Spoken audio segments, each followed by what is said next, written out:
شروع اللہ کے نام سے جو بڑا مہربان اور نہایت رحم کرنے والا ہے۔ ایک غریب کسان کی شادی نہایت حسین و جمیل عورت سے ہوئی۔ اس عورت کے محسن کی سب سے بڑی وجہ لمبے گھنے سیاہ بال تھے، جن کی فکر صرف اسے ہی نہیں بلکہ ان دونوں کو رہتی تھی۔ ایک دن کسان کی بیوی نے اپنے شوہر سے کہا کہ کل واپسی پر آتے ہوئے راستے میں دکان سے ایک کنگھی تو لیتے آنا، کیونکہ بالوں کو لمبے اور گھنے رکھنے کے لیے انہیں بنانا سنوارنا بہت ضروری ہے، اور پھر میں کتنے دن ہمسایوں سے کنگھی منگواتی رہوں گی۔ غریب کسان نے اپنی بیوی سے معذرت کر لیا اور بولا، بیگم میری تو اپنی گھڑی کا سٹریپ کافی دنوں سے ٹوٹا ہوا ہے، میرے پاس اتنے پیسے نہیں کہ اسے ٹھیک کروا سکوں، تو بھلا کنگھی کیسے لا سکتا ہوں؟ تم کچھ دن مزید ہمسایوں کی کنگھی سے گزارا کرو، جب پیسے ہوں گے تو لے آؤں گا۔ بیوی اپنی شوہر کی مجبوری کو سمجھ رہی تھی، اس لیے زیادہ تکرار نہیں کیا۔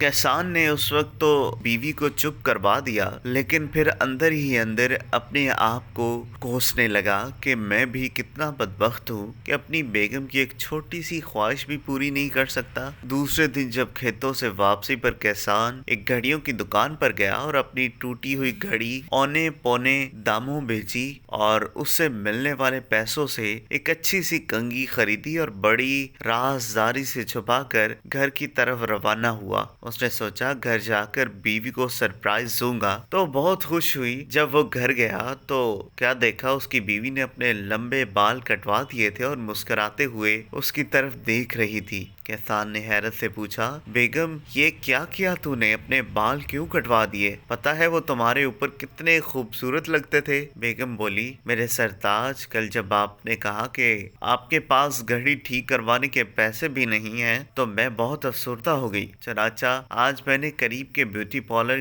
گئی، وہاں اپنے بال بیچ کر آپ کے لیے ایک گھڑی لائی ہوں۔ جب کسان نے اسے کنگھی دکھائی تو فرتے جذبات میں دونوں کی آنکھیں نم ہو گئی۔ محبت صرف کچھ دینے اور لینے کو ہی نہیں ہوتی، بلکہ محبت ایک قربانی اور اظہار کا نام ہے، جس میں اکثر اپنی خواہشات اور جذبات کو صرف اس لیے قربان کر دیا جاتا ہے تاکہ رشتوں کے تقدس کے احترام کو برقرار رکھا جائے۔ دوستو، اگر آپ کو یہ ویڈیو پسند آئی ہو تو اس ویڈیو کو لائک کریں، کمنٹ کریں، اور ہاں جاتے جاتے ہمارے یوٹیوب چینل عورت ہب کو سبسکرائب کرنا مت بھولیے گا۔